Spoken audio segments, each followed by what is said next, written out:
Japanese civilians couldn't believe American soldiers shared candy with their kids. Kidsay.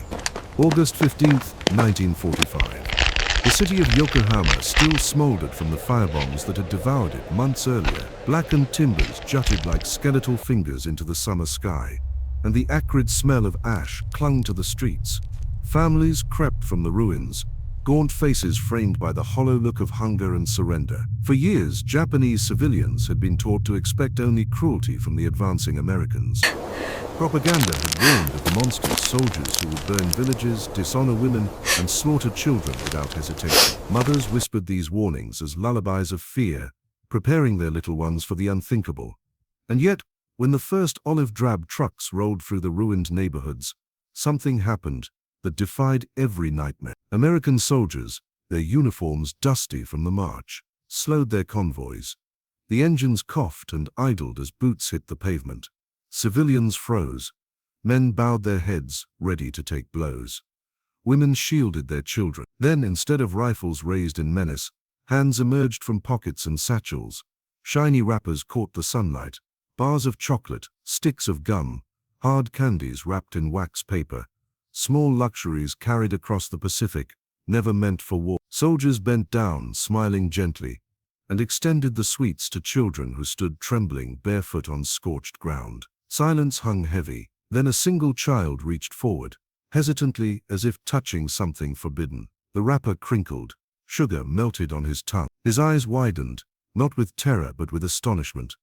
The moment shattered a myth years in the making. Neighbors gasped, murmurs spreading like wildfire. Children began to cluster, first timidly, then eagerly, hands reaching out. Mothers who had braced for slaughter wept instead at the sight of their children laughing. American soldiers, most of them scarcely older than boys themselves, chuckled softly as they passed out rations of Hershey bars and Wrigley's gum. Some mind chewing to coax little ones to try. Others broke pieces in half to ensure no child was left out.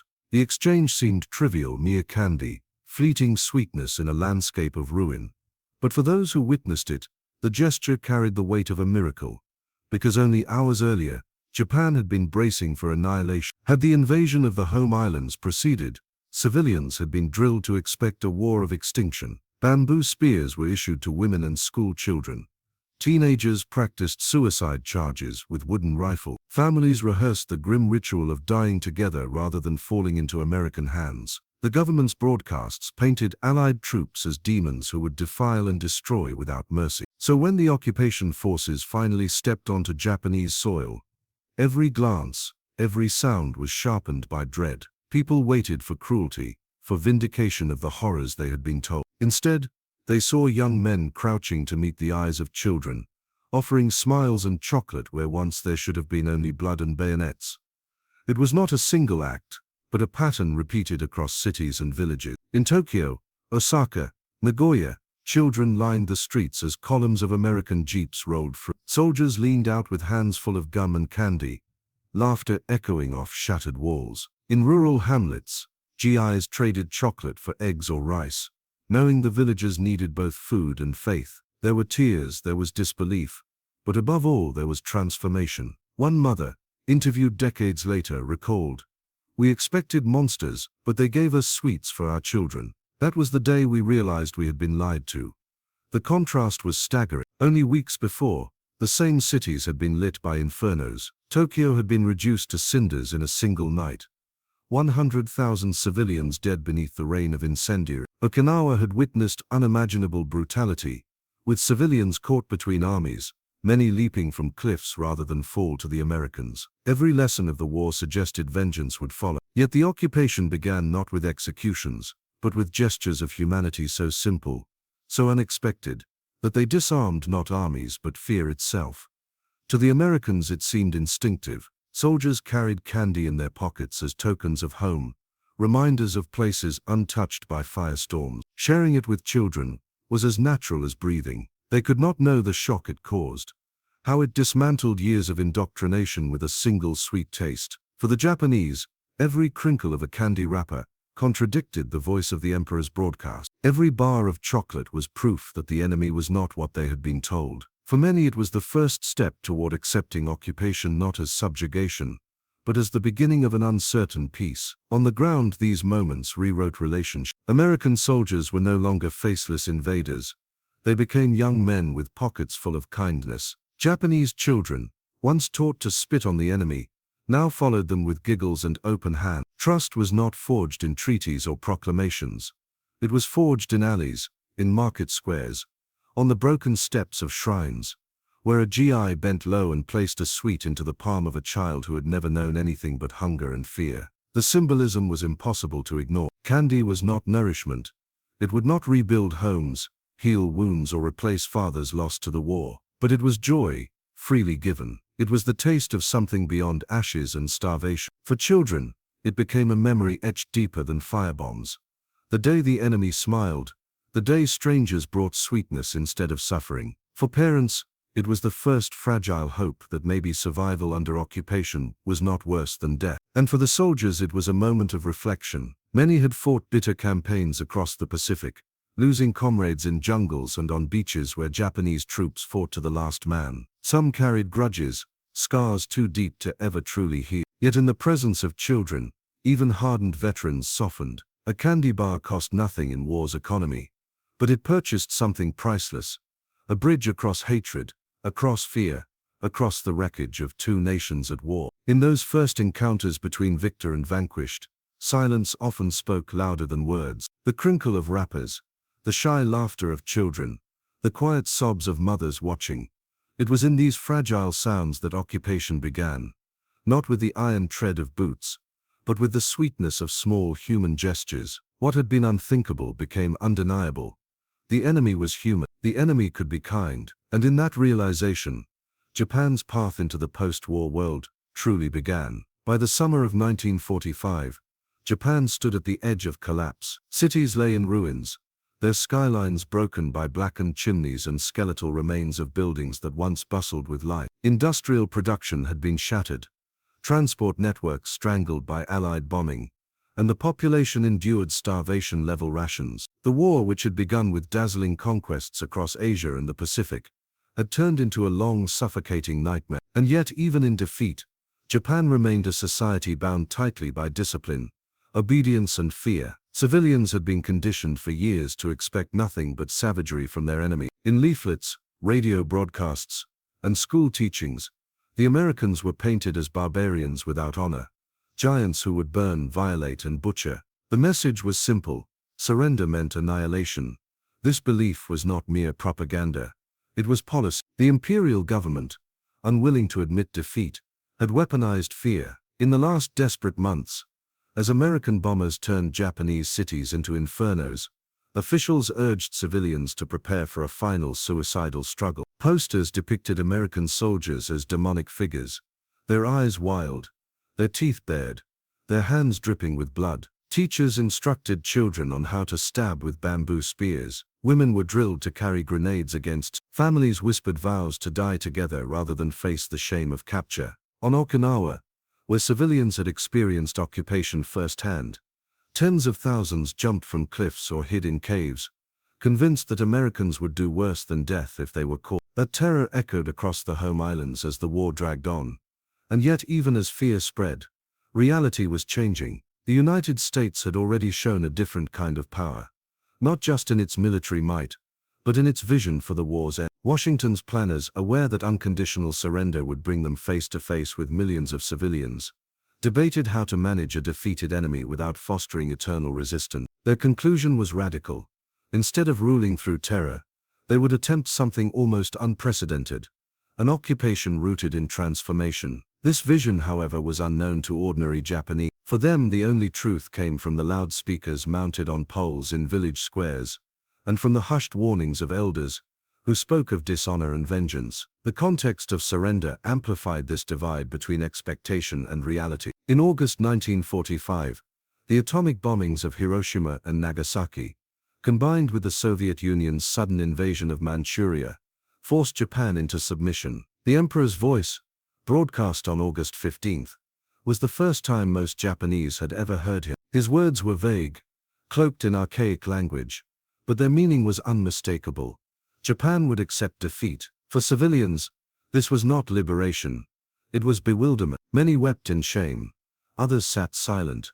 And some prepared for the worst, convinced that defeat meant their nation's annihilation. When word spread that foreign troops were about to arrive, dread consumed the cities and countryside alike. The broader war had conditioned everyone for brutality. In Nanjing, Japanese soldiers themselves had inflicted horrors upon civilians, committing massacres that scarred history. In Manila, the Imperial Army's retreat had left tens of thousands of Filipinos dead in a storm of indiscriminate slaughter. Across Asia, occupation had been synonymous with terror, and so, in the Japanese imagination, what they had done abroad was certain to return home in kind. No one could conceive that the victors might act differently. The children who crouched in the ruins of Tokyo or Osaka were the inheritors of this fear, waiting for monsters in olive drab to descend. But within the American ranks, a different story was unfolding. Most soldiers who landed in Japan had come not from training grounds, but from the crucible of the Pacific War.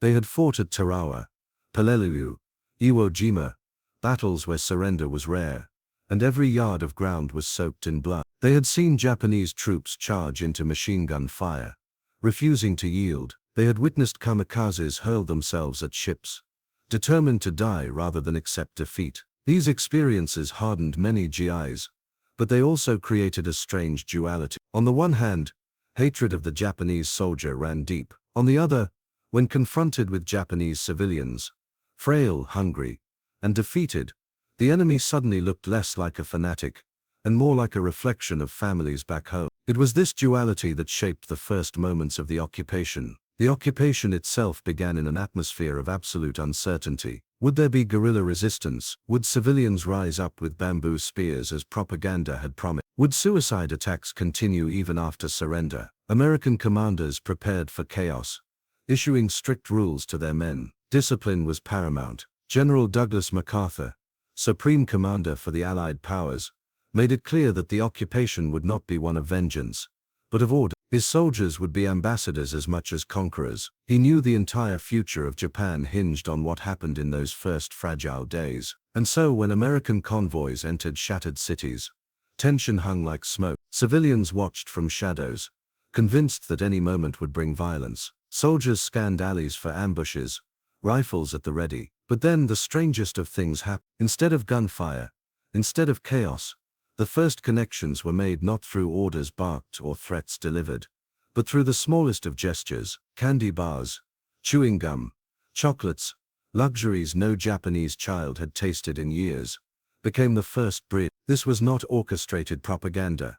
It was spontaneous, born from instinct and compassion. Soldiers, many barely out of high school, saw children who reminded them of siblings or cousins, left back in Kansas, Ohio or California. They reached into their packs and offered what they had. Civilians, who had been taught that Americans would drink their blood, froze in astonishment. When the first child accepted, when the first wrapper crinkled, history pivoted. Fear did not vanish, but it cracked, like ice thawing under a sudden ray of sun. The broader war situation magnified the impact of these moments. Here was a nation utterly defeated, its military humiliated, its people broken, yet the victors chose mercy instead of retribution. This was not what had happened in Germany after the First World War, where bitterness and humiliation had festered. This was something new, and it began not in conference halls, but in dusty streets, where the sight of a smiling soldier, with a piece of candy, transformed the image of the enemy from a demon into a human being.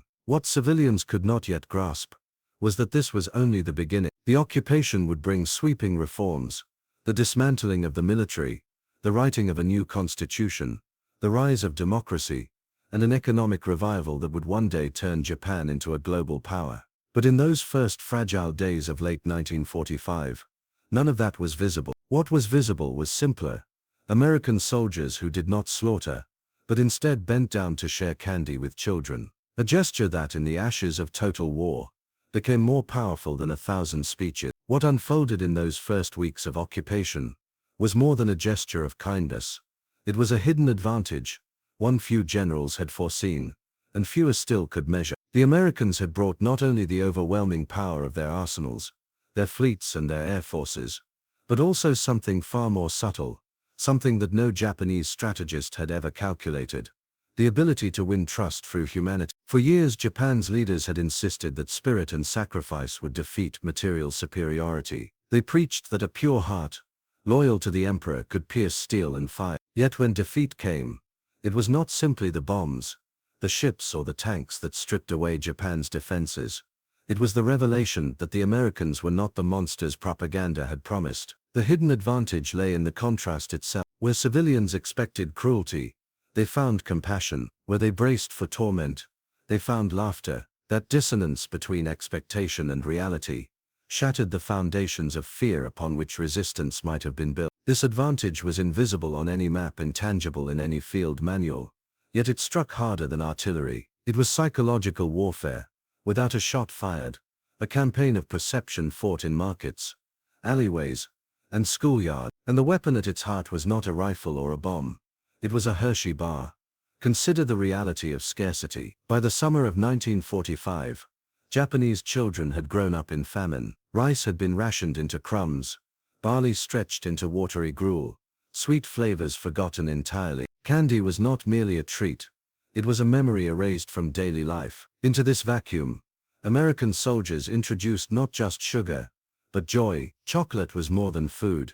It was a promise of abundance in a land that had known only deprivation. Chewing gum, elastic and fragrant, was a marvel as foreign as the bombers that had filled the skies. Each stick became an emblem of a world where excess existed, where hunger could end, where life could be more than survival. The Japanese government had prepared its people for fire, blood and chains. They had not prepared them for kindness. That was the hidden advantage. Propaganda collapses not when it is disproven in argument, but when reality itself delivers the contradiction. Civilians who had believed in the demonization of Americans now faced soldiers kneeling to tie a child's shoe, passing out sweets, even playing improvised games of catch with ragged rubber balls. The fear, meticulously cultivated for years, unraveled in death. The Germans, when occupied, had faced a different reality. In Europe, vengeance ran hotter. Bitterness lingered in the rubble of Berlin. There the conqueror's face was stern, often suspicious, always alert for saboteurs. In Japan the situation was delicate in another way. American planners feared that an entire nation might dissolve into guerrilla warfare. But the swift end of hostilities revealed a society more submissive, bound by the emperor's word. Into this submission, the Americans inserted not cruelty but benevolence. It was a gamble that paid dividends beyond imagination. Instead of insurgency, there was acceptance. Instead of sabotage, there was cooperation. The people's image of their occupiers changed not because of MacArthur's proclamations, but because of a soldier squatting in the dust, smiling at a child, and holding out a sweet. This advantage was not entirely spontaneous. Behind it lay the sheer wealth of the American war machine. While Japanese civilians starved, American GIs lived on rations packed with surplus calories. Each soldier carried chocolate as part of his K rations, gum as part of his field kits, cigarettes in his pocket. These luxuries were designed to sustain morale in combat, but in the streets of occupied Japan, they became instruments of transformation. A ration meant to keep a soldier's spirit intact became the currency of goodwill, spent lavishly on strangers, whose language he could not speak, but whose gratitude required no words.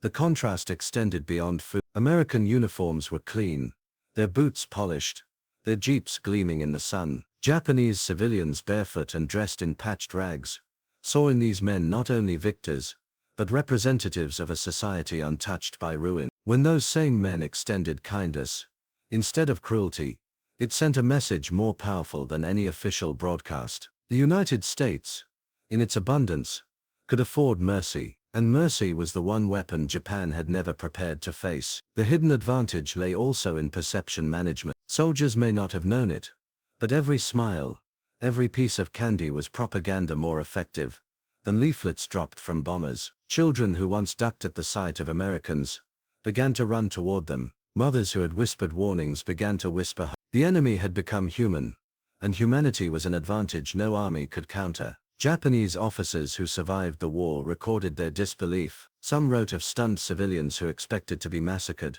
but instead received food. One diarist remarked bitterly, "The Americans wage war not only with weapons, but with hearts. They kill us with kindness, and it is harder to resist than fire." For a society trained to fear, Compassion became a paradox they could not resolve, and in that paradox lay the Americans' victory. From a strategic standpoint, this was a masterstroke. An occupation could not succeed if it required millions of rifles guarding millions of civilians. It needed cooperation, even if reluctant. By disarming the people's hatred, by replacing terror with astonishment, the Americans ensured that their soldiers could walk city streets without constant fear of knives in the dark. A candy wrapper crinkling in the hands of a child was in essence a shield stronger than steel. The hidden advantage reached far beyond the present moment. It sowed the seeds of long-term transformation. Children who tasted chocolate in 1945 grew up remembering not only defeat, but also generosity. Parents who watched those moments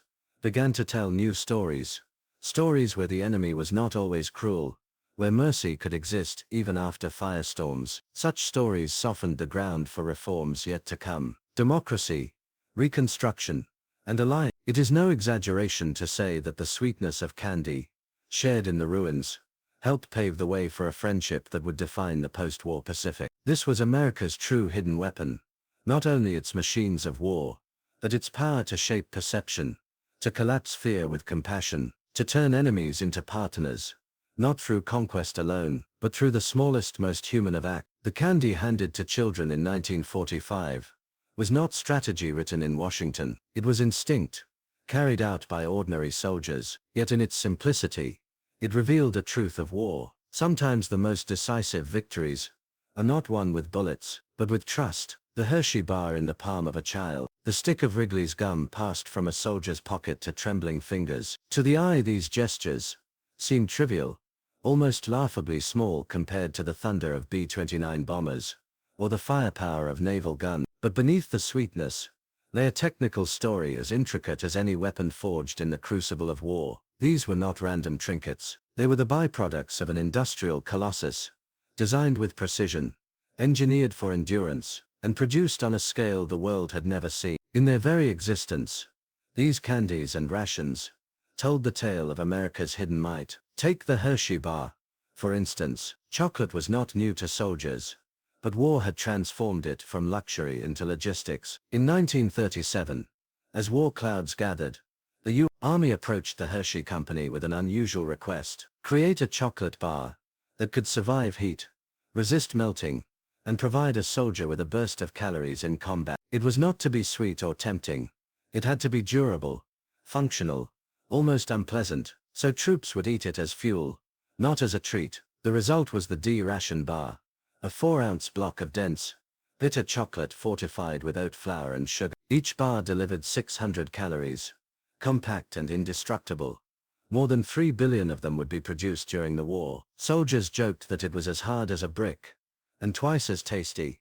But in foxholes from Normandy to Iwo Jima, it kept hunger at bay. Yet Hershey's engineers went further. By 1943, they had developed the tropical bar, designed to withstand the searing heat of the Pacific Theater without melting. This bar, wrapped in foil and cardboard, became the staple of GIs slogging through jungles and atolls. It was this same chocolate, dense and long-lasting, that many soldiers broke into pieces and offered to Japanese children. To the Americans, it was ration food. To the children, it was magic, sweetness they had never known, wrapped in shining foil that gleamed like treasure in a world of ash. Gum, too, had its own wartime evolution. The Wrigley Company, founded in Chicago decades earlier, became a quiet giant of morale and endurance. By 1944, the company had redirected almost its entire civilian output to the war effort. Spearmint, double mint, juicy fruit, millions upon millions of packs were shipped overseas,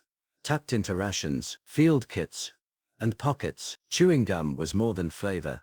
It was stress relief. A soldier in a landing craft, waiting for the ramp to drop, would chew furiously to steady his nerve. In sweltering jungles, gum helped quench thirst when water ran short. In snowy foxholes it kept jaws moving, minds distracted, and when the war ended, gum became something else entirely, a bridge across cultures. To Japanese children, gum was alien, a strange elastic candy that never disappeared. They chewed, they giggled, they blew bubbles, their laughter echoing in ruins where silence had ruled for years. Even the humble hard candy had its place in the technical matrix of war. Each K-ration pack contained small fruit-flavored tablets, chosen because sugar was a quick source of energy and a comfort in times of stress. Factories in the American Midwest churned out millions of tins, their machines running day and night. The candies were cheap, efficient, designed to last months without spoiling. Soldiers often overlooked them, saving them for long marches, or sharing them with comrades. But in Japan, these little discs of sweetness became priceless. In a land where sugar had been rationed to extinction, where even rice was scarce, the taste of artificial cherry or lemon was astonishing. To a child who had known only bitterness, the candy was a revelation. Behind these small luxuries stood the engine of American industry. Detroit, Chicago, Hershey, Pennsylvania, entire cities had been mobilized to feed the war machine. Assembly lines that once built cars or household goods now produced tanks, planes, radios and rations. The United States had mastered the art of mass production, creating not just weapons, but the comforts that sustained millions of troops abroad. The scale was staggering. Billions of chocolate bars, countless sticks of gum, oceans of canned goods. For every rifle there were crates of canned. For every bomber, there were thousands of ration packs. And when victory came, these supplies spilled outward, shaping not only battlefields, but the lives of civilians who had been enemies only days before. There was symbolism in the wrappers themselves. The Hershey bar's foil shimmered like a relic from another world, a tactile emblem of abundance. Wrigley's gum packs, with their green and white stripes, carried the crisp aesthetic of American modernity. Even the hard candy's bright colors spoke of factories far across the ocean, untouched by war, producing cheer while Japan's own cities lay in ruins. These objects were more than food. They were artifacts of a civilization that had not only survived the war, but had triumphed through efficiency, scale and ingenuity. The technical story extended beyond factories to logistics. Each candy bar in a child's hand had traveled thousands of miles, from cocoa fields in Latin America to Hershey's vats in Pennsylvania, from sealed crates loaded onto Liberty ships crossing the Pacific, from supply depots in Guam or Okinawa to the pockets of a GI stepping off a truck in Yokohama. The path was as long and complex as any supply line for ammunition or fuel, and yet by some twist of fate, it ended not in the belly of a soldier on patrol, but in the hands of a child in a bombed-out street. Logistics became diplomacy, calories became kindness, and mass production became a silent ambassador of America's power. What Japanese civilians could not know was how deeply engineered these simple gifts were. They were born of research, contracts between the War Department and private companies, innovations in packaging and preservation. They represented the intersection of science, business, and warfare. And in the end, they proved that America's strength lay not only in destruction, but in abundance, in the ability to create more than anyone else, faster than anyone else, and then to give freely. September 1945. The war was over, but Japan was still a nation in shock. The emperor's voice had barely faded from memory, its quiet surrender echoing in every village and city. Streets were lined with rubble, families huddled in makeshift shelters, and hunger gnawed at every belly. Into this silence came the boots and engines of the American occupation forces. What happened next was not just history written in treaties and speeches, but in moments lived in alleys, schoolyards, and market squares. One such moment unfolded in the heart of Tokyo, in a neighborhood where firebombs had burned away everything except fear. Columns of American trucks rumbled slowly through the ruins, their olive paint dulled by dust. Soldiers sat perched on benches, rifles slung, eyes scanning windows for signs of danger. Civilians watched from the shadows, thin, ragged, wary. Mothers clutched their children tightly, bracing for what they had been told was inevitable. Every rumor, every broadcast had promised that this day would bring humiliation and slaughter. And then, with a jolt of brakes and the hiss of air, the convoy halted. A group of soldiers climbed down, their boots crunching on broken stone. The civilians tensed. But instead of shouts or blows, the soldiers opened their packs. Shiny wrappers caught the autumn light.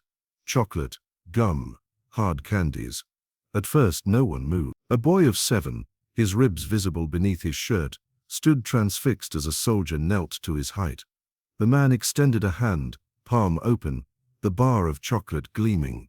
The boy hesitated, looking to his mother. She shook her head, tears brimming, certain it was a trap. The soldier waited, smiling softly, making no move to force the gift.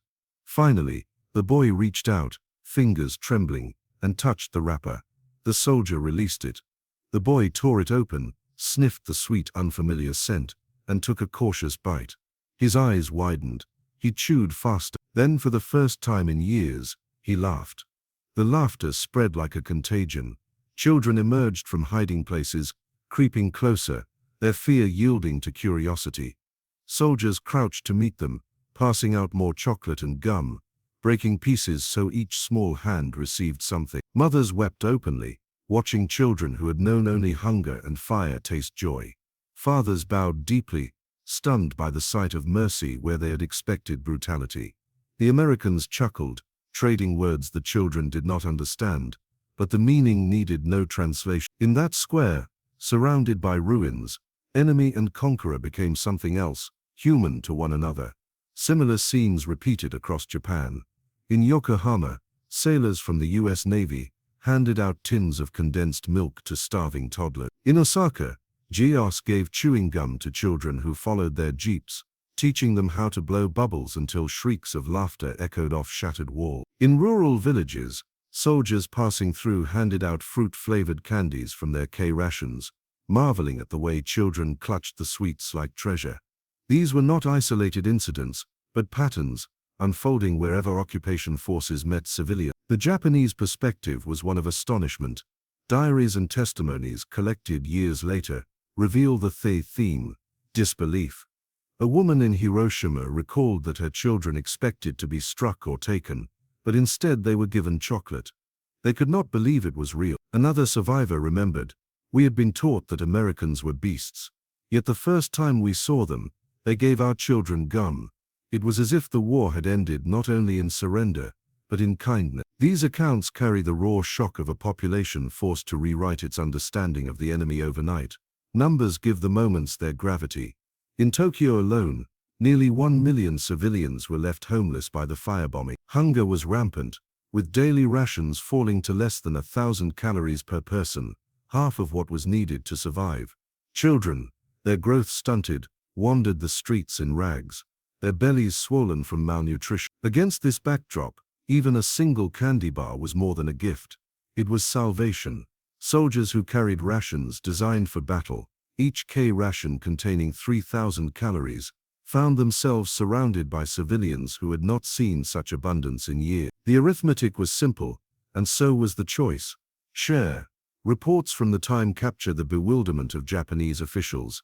Local police, tasked with monitoring occupation forces, noted how quickly children grew attached to the Americans. Instead of running, they followed. Instead of hating, they begged for more sweets, their cries of aim, candy, ringing out as convoys passed.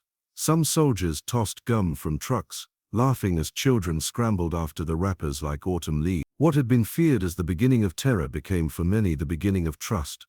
For the Americans, these moments provided relief as well. Many soldiers arrived carrying scars from battles in the Pacific, memories of Okinawa, Saipan, Iwo Jima. Hatred of the Japanese soldier ran deep, but here in the faces of children, they found innocence. GIs who had steeled themselves for hostility were disarmed by tiny hands tugging at their sleeves, by giggles that pierced through language barriers. Passing out candy was not policy, it was yet in that instinct lay the seeds of peace. One incident became legend among the troops. In a district of Tokyo, a group of children began to gather daily at the corner where American jeeps idled.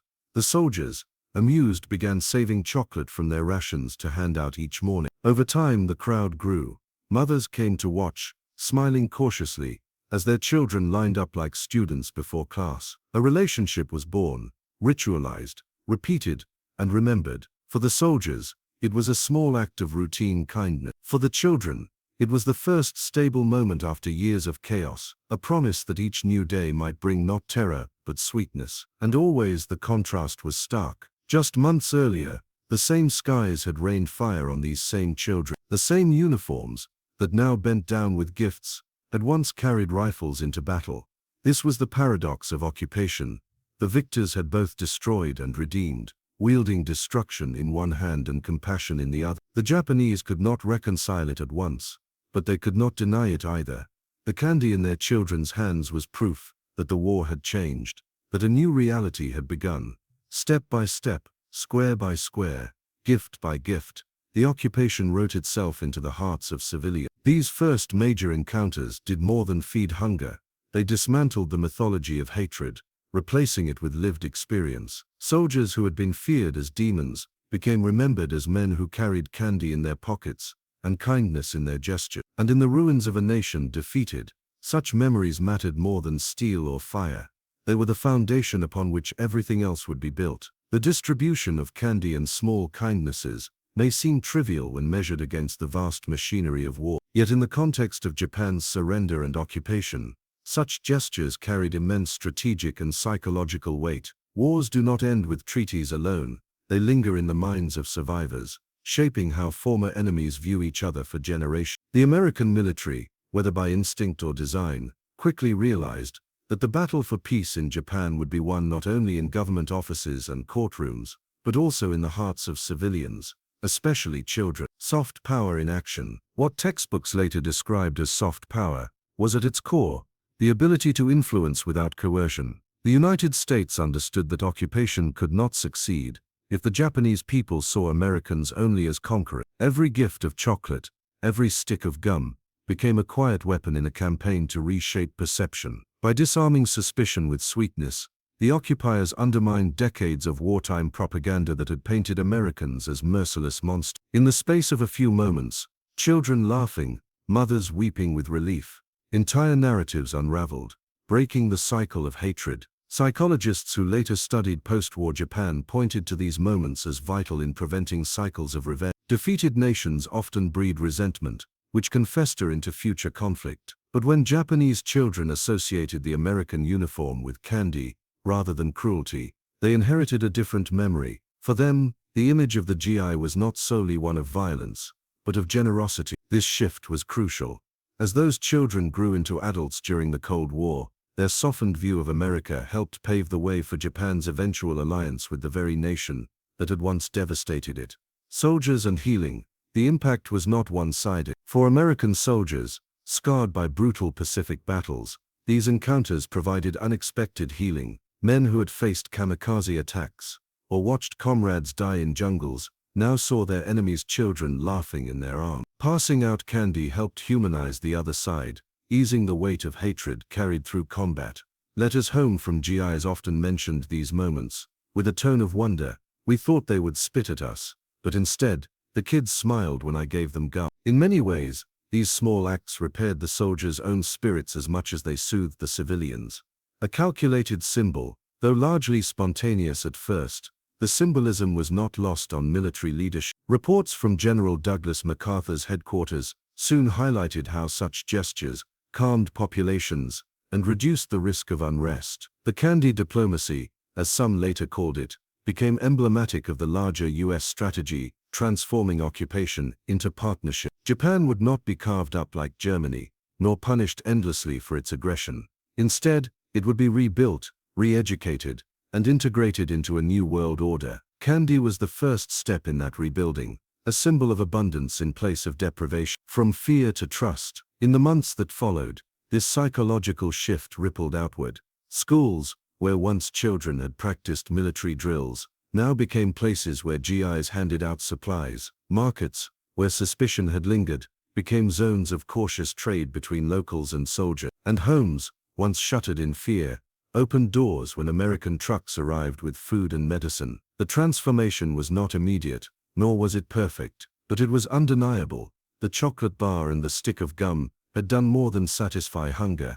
They had planted seeds of trust. Legacy of a gesture. Strategically, the U.S. gained more than just cooperation. It secured legitimacy. Occupations throughout history often failed because the conquered resisted at every turn. In Japan, however, cooperation became the norm. Civilians began to see the Americans not only as victors, but as allies in survival. This laid the groundwork for Japan's astonishing recovery from ashes in 19. And while factories, reforms, and policies played their part, The emotional foundation was laid in those early days of chocolate diplomacy. The power of those simple gifts cannot be overstated. They were, in essence, the first bricks in rebuilding a broken relationship between nations. Strategic analysts later noted that the goodwill earned by such acts far outweighed any cost. A single chocolate bar, costing a soldier mere cents, could dissolve fear more effectively than any speech. A piece of gum, shared with a laughing child,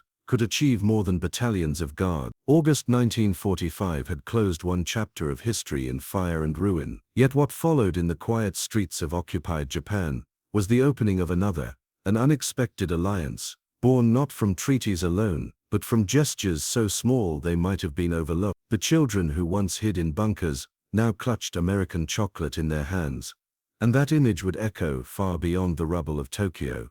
The legacy of those moments stretched across decades. They marked the beginning of a new kind of warfare, one fought not with bullets or bombs, but with perception, memory, and trust. For centuries, victors had ruled with iron fists. Empires imposed their will through fear, demanding submission, often ceding only resentment. Yet here in the heart of defeated Japan, a different model emerged. Instead of deepening the chasm of hatred, the conquerors extended a hand. A chocolate bar became a peace treaty signed in the unspoken language of humanity. As Reconstruction accelerated, those early encounters softened the ground for reforms that might otherwise have faced resistance. MacArthur's sweeping programs, land redistribution, women's suffrage, demilitarization, took root more easily in a society that no longer braced itself for cruelty from its occupier. Children who remembered chewing gum, given by GIs, were less likely to throw stones at their trucks, and parents who had tasted canned milk distributed by the military were more willing to attend community meetings under American supervision. Trust grew, and with it came cooperation. The Cold War gave this legacy even greater significance. As the Soviet Union sought influence across Asia, the United States needed Japan, not as a resentful colony, but as a willing partner. That partnership might never have flourished if the memories of occupation had been dominated by fear. Instead, the shared recollection of kindness, however modest, tilted the balance. Japanese leaders, remembering how swiftly hostility had turned to reconciliation, began to see alignment with Washington as natural rather than imposed. By the 1960s, the transformation was astonishing. Cities rebuilt from ashes now glittered with neon, factories hummed with life, and Japan emerged not as a pariah, but as an economic miracle. The children who had once stood barefoot in the ruins grew into adults working in companies like Sony and Toyota, exporting not despair but innovation to the world. And in their memories, when asked about the occupation, many spoke not of bayonets or barbed wire, but of the sweetness of chocolate, of the laughter of soldiers who might once have been enemies. This phenomenon was not confined to Japan alone. Decades later, during the Berlin airlift, American pilots would drop candy parachutes for German children,